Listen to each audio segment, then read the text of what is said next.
Market की movement, market को forecast करेंगे आज, और लेट्स सी कि मार्केट की मूवमेंट क्या हो सकती है, फंडामेंटल एनालिसिस क्या कहता है, फंडामेंटल्स क्या कहते हैं। और एक चेंज आया है, बड़ा चेंज इस वक्त मार्केट के बिहेवियर में, वो क्या है इस पर भी डिस्कस करेंगे। एक बिल्कुल अनएक्सपेक्टेड मूव हो सकती है इस वक्त मार्केट में। खैर फंडामेंटल्स के अकॉर्डिंग है, उस पर हम बात करते हैं अभी कि क्या हो सकती है बेसिकली। सबसे पहले हम चलते हैं यहाँ पर H1 में। और मैं H1 में आप लोगों को दिखाऊं कि ये कल ही के लेवल्स लगी हुई हैं, जो लास्ट फोरकास्ट में, बल्कि वीकली फोरकास्ट थी उसमें जो मैंने लगाए थे लेवल्स। अब यहाँ से इसने ये जो छोटा सा हिडन ऑर्डर ब्लॉक था, यहाँ पे हिडन ऑर्डर ब्लॉक कैसे फाइंड करते हैं ये हम सीखेंगे इंशाल्लाह बूट कैंप में। यहाँ पर यहाँ से 100 पिप्स ऑलमोस्ट मिले हमें, पहले 90 पिप्स, फिर ये वाला लेवल था, इस लेवल से भी हमें 90 पिप्स मिले। ये लेवल बाय का बताया था आपको, ये लेवल बताया था, दोनों से अच्छे खासे पिप्स मिले हैं। अच्छा, अब हम चलते हैं फिलवक्त की सिचुएशन की जानिब। सबसे पहले हम जाकर थोड़ा सा देखेंगे फियर और ग्रीड इंडेक्स को, क्योंकि फिलवक्त वॉर वाली सिचुएशन है, और ऐसी सिचुएशन में इसे देखना बहुत ज़्यादा ज़रूरी है। ट्यूसडे है आज के दिन। सबसे पहले हम देखेंगे जाकर, अच्छा, कंज्यूमर कॉन्फिडेंस की एक न्यूज़ है, एम्प्लॉयमेंट कॉस्ट इंडेक्स। ये क्या है, ये कोई पहली दफा ये चीज देख रहे हैं। लेकिन बहरहाल ये दो चीजें हैं इम्पोर्टेंट। और एफओएमसी कब है? कल के दिन में एफओएमसी है, ये बहुत ज्यादा इम्पोर्टेंट दिन होने वाला है एफओएमसी का, फंड रेट वाला। उसकी वजह ये है कि फंड रेट मुमकिन है ये इंटरेस्ट रेट मुमकिन है ये बढ़ाएं। अच्छा, आज के दिन ये न्यूज़ेस को आपने देखना है, न्यूज़ेस को देख के ट्रेड करना है, और कोशिश करें कि उस वक्त ट्रेड ना करें, स्टॉप लॉस लगाएं, और ट्रेड ना करें तो ज़्यादा बेहतर है। आधा घंटा बाद में कर लें, 15 मिनट बाद में कर लें तो ज़्यादा बेहतर होगा।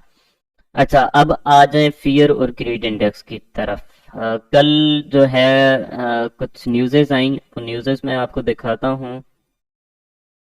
वो ये थी कि यूनाइटेड नेशंस में वोटिंग हुई उस पर, सीज फायर पर, और ऑलमोस्ट उसमें से 95% जो वोट्स हैं वो सीज फायर पे वोट्स हुए।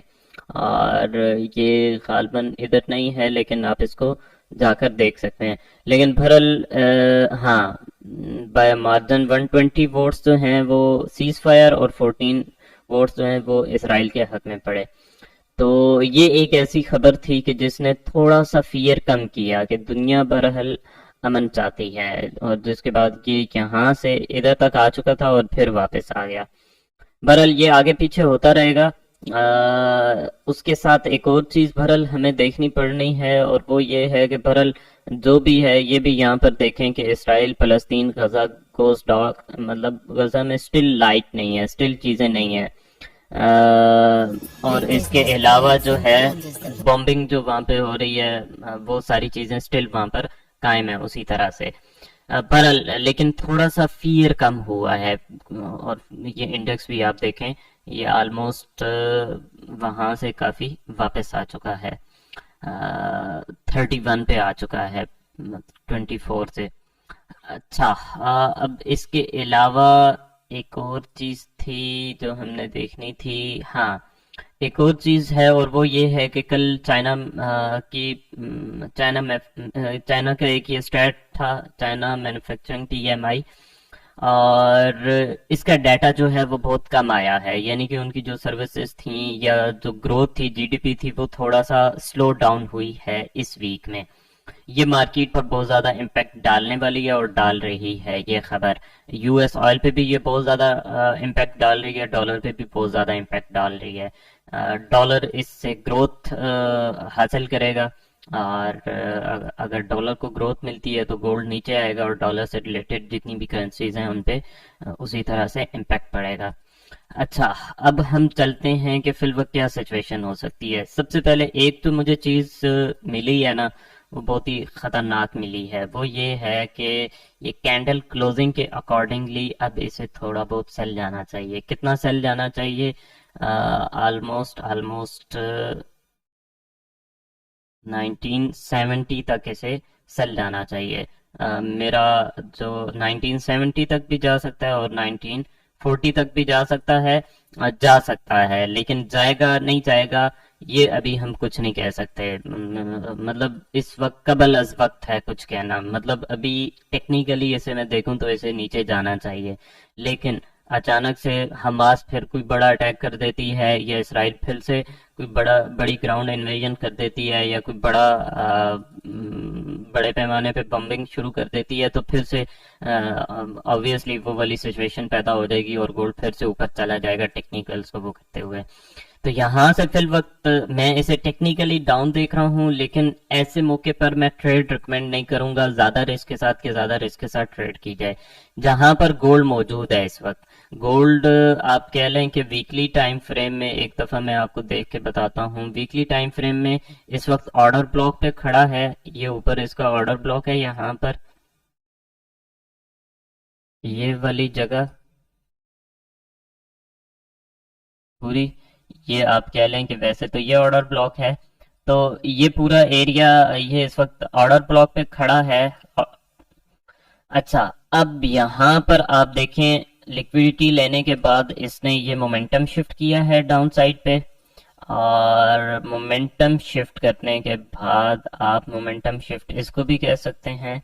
मोमेंटम शिफ्ट करने के बाद दोबारा नीचे आया, और फिर अभी ये यहाँ पे एक फेयर वैल्यू गैप मौजूद है। तो इस एरिया से एक छोटे से स्टॉप लॉस के साथ, जो स्टॉप लॉस मैक्सिमम इस जगह पे होगा 90 या 200 पे, और मैक्सिमम आपके जो स्टॉप लॉसेस होंगे इस एरिया से, मैं फिल वक्त सेल में इंटरेस्टेड हूँ। लेकिन याद रखें, मैं क्लियरली बता दूं कि सेल में अभी रिस्क आप लोगों ने कम लेना है। उसकी वजह यह है कि भरल, मैं आपको इंडेक्स दिखाऊं कि भरल फियर, एक्सट्रीम फियर के करीब करीब है, अभी भी दरमियान में नहीं आया, या न्यूट्रल पे नहीं आया। ये तो किसी भी वक्त ऊपर जा सकती है। तो इस एरिया से फिल वक्त मैं सेल करने में इंटरेस्टेड हूँ, और मैं सेल में हूँ, यहाँ से बैठा हुआ हूँ। लेकिन मेरा ये रिस्क बहुत कम है, और ये कोई बहुत बड़ी ट्रेड नहीं है मेरी। अच्छा, अब बाय कहाँ से हमें मिलेगी? बाय हमें मिलेगी इस जगह से, अगर मार्केट आती है 1983 के पास से, 1983 पर आती है नीचे स्टॉप लॉस, और यहाँ पे कंफर्मेशन जरूर फाइंड करनी है। उसकी वजह ये है कि ये पूरा इम्बैलेंस यहाँ पे फिल होगा, और इम्बैलेंस फिल होने के बाद मैंने आप लोगों को बताया हुआ है, अगर ब्रेक ऑफ स्ट्रक्चर हो चुका है तो इम्बैलेंस फिल होने के बाद वहां से एक अच्छी ट्रेड देखने को मिलती है। वहां पे ऑर्डर ब्लॉक भी है, तो यहाँ से ये एक लेवल है, एक ये लेवल है, मैंने आपको बताया। और 1985 से 83 तक आपने इसको देखना है, जो बाय मैं आपको बता रहा हूँ। बाकी फिल वक्त ये जो एरिया है, अगर इसी तरह से खबरें रहती हैं कंफ्यूज, मतलब ना कोई हाँ या ना, मतलब ना कोई अमन वाली बात होती है, और वार वाली बातें भी इसी तरह से चलती रहती हैं। ये चीजें आपने कंटिन्यूसली देखनी है। मैंने आपको बताता रहता हूँ कि investing.com, इसके अलावा जजीरा का मैंने बताया है, एपी न्यूज, र्यूटर्स का बताया हुआ है। ये चीजें आपने जाकर देखनी है इन वेबसाइट्स पर, ताकि आपको फंडामेंटल्स का पता चले और मतलब नॉलेज रहे। ये एक हाई के ऊपर ये जो ऑर्डर ब्लॉक्स है ना, यहाँ पे ये इस जगह पे, अगर तो सिचुएशन कोई बहुत ज्यादा टेंशन वाली नहीं है और मार्केट यहाँ पर आती है, तो इस जगह से मैं अच्छा स्ट्रॉन्ग सेल इस जगह से देख रहा हूँ। लेकिन मैंने आपको बताया, ये सिचुएशन आपने देखनी है फंडामेंटली लाजमन लाजमन। तो ये वाला जो एरिया है, ये न्यूयॉर्क हाई भी है, न्यूयॉर्क हाई के ऊपर ऑर्डर ब्लॉक है। ये जिन लोगों को मेरी स्ट्रेटजी पता है उन्हें पता है कि ये कितना स्ट्रॉन्ग सेल एलिमेंट है। तो ये सिचुएशन है। बाकी बाय की सिचुएशंस मैंने आपको बताई हैं, बाय फिल वक्त यहीं से, उससे पहले नहीं। और अगर यहाँ पर कोई सिचुएशन बनती है जिस जगह पर मौजूद है मार्केट, यहाँ पे कोई बुलिश कैंडल बनाती है, strong bullish candle, strong bullish candle किसे कहते हैं? इस तरह की कैंडल को, इस तरह की, ये भी वीक कैंडल है थोड़ा सा, इस तरह की कैंडल को, इस तरह की कैंडल अगर यहाँ पे बनाती है जिस जगह पे इस वक्त मौजूद है गोल्ड, तो आपने बाय करना है, अदरवाइज फिल वक्त यहाँ से मैं सेल ही देख रहा हूँ। मतलब फर्स्ट करेंगे ऊपर 98 99 पे स्ट्रांगली जाके क्लोजिंग देती है तो फिर आप इसको बाय भी कर सकते हैं सेल से आउट होकर। अच्छा, अभी तो गोल्ड की ये सिचुएशन है। इसके बाद हम चले जाते हैं, आप लोग कमेंट में बताएं कि और क्या क्या आपको चाहिए, मतलब कौन कौन सी फोरकास्ट होनी चाहिए। बीटीसी यूएसडी को एक दफा देख लेते हैं पहले। यूएस ऑयल की बहुत इंपॉर्टेंट कुछ न्यूज़ेस हैं, यूएस ऑयल को हम देखने जा रहे हैं। और यूएस ऑयल को देखना फिल वक्त ज़रूरी है। हम्म।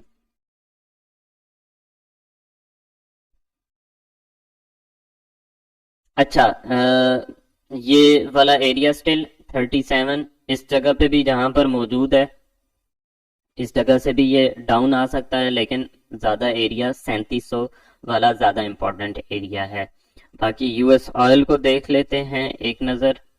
अगर पूरा आप लोग ये देख जाए ना तो आपको किसी और चीज़ की मेरा नहीं ख्याल की ज़रूरत पड़ेगी। मतलब फंडामेंटली भी आप जितना इससे सीख सकते हैं और टेक्निकली भी जितना इससे सीख सकते हैं, जो मैं फोरकास्ट करता हूँ। अच्छा, अब जो मैंने 7 8 साल लगाए हैं वो सारी चीज़ें मैं यहाँ पे बता रहा होता हूँ। अच्छा, ये भी वो चीज़ जो है जो सीज फायर की उन्होंने बात की है। अब मैं आपको लेकर चाहता हूँ ऑयल प्राइसेस पे। जो चाइना का पीएमआई का डाटा था उसने ऑयल पर बहुत ज़्यादा, यूएस ऑयल पर बहुत ज़्यादा इम्पैक्ट डाला है। और उस वजह से यूएस ऑयल थोड़ा सा गिरा है। और फिर एक और चीज़ ये हुई है कि ये खबर कि मेरे पास यहाँ पे अभी है नहीं, तो ये निकालनी पड़ेगी, लेकिन आप लोग सर्च करेंगे तो आपको मिल जाएगी।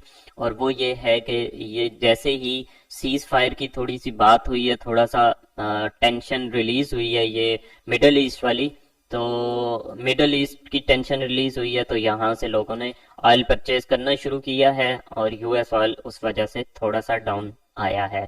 तो आपने फियर एंड ग्रीड इंडेक्स को आपने देखना है, अगर ये कम होना शुरू होता है तो यूएस ऑयल को फिर आपने शॉर्ट करते रहना है और फिर बाय की तरफ नहीं जाना। वैसे भी इस जगह से मैं इसको शॉर्ट में देख रहा हूँ जिस जगह पे ये इस वक्त मौजूद है। तो और स्पेशली अगर ये इस एरिया में आता है 86 87 तक, तो यहाँ से ज़्यादा अच्छा शॉर्ट मिल सकता है, मतलब ज़्यादा अच्छी सेल की ट्रेड मिल सकती है। लेकिन फिल वक्त बाय में मैं इसको नहीं देख रहा। US 30। अच्छा, US 30 इस वक्त आ चुका है सेल के लेवल पर। हाँ, सेल के लेवल पे है इस वक्त। लेकिन US 30 को फिल वक्त आप लोग सेल ना करें। उसकी वजह ये है कि ये जो डेटा है इसके रिलीज होने का वेट कर लें। यहाँ से वैसे तो इसने नीचे जाना है, लेकिन फिल वक्त इसमें कुछ भी हो सकता है। फिल वक्त इसको ट्रेड ना करें आप यूएस ऑयल को, और स्पेशली सेल ना करें फिल वक्त में जब तक सिचुएशन क्लियर नहीं हो जाती तब तक। बाकी मिलते हैं आप लोगों से, दुआ में ज़रूर याद रखें और कमेंट कर लिया करें। और कोई भी चीज़ क्वेश्चन हो या कोई भी ऐसी चीज़ हो कमेंट कर लिया करें।